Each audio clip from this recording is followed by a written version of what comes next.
Máš tady návštěvu. Inspicienta z divadla. Kubíček? No. Co mě může chtít ten mogol?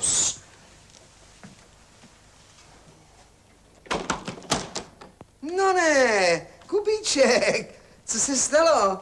Něco se děje? Dobrý den, pane Bergner. Zapomněl jste si v šatně aktovku, tak jsem vám ji přines. Tak to vidíte, já o tom vůbec nevím. No to jsem celý já. To jste strašně hodný. Moc děkuju.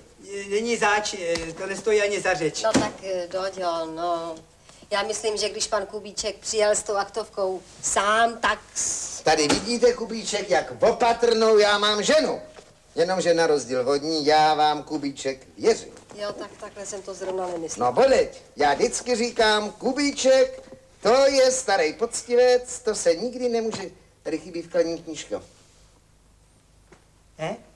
Tady chybí vkladní knížka. Doďo, prosím tě. Promiňte, ale že to nemyslíte, že... To je jedno, co si myslím nebo nemyslím. Knížka je puč, bylo na ní 5 000 korun. Milostio, a paní, promiňte, ale urážet se nenechám. Moment, kam pak, mama, nikam se nebude. To vy dovedkaři. Olinko, ta knížka se totiž musí najít. Prosím tě, nechte by se podívat do kapsy. No prosím tě, snad nenosím po kapsách naše těžce nabitý úspory, ne? No jestli mi nevěříš, prosím, tak se přesvědč sama.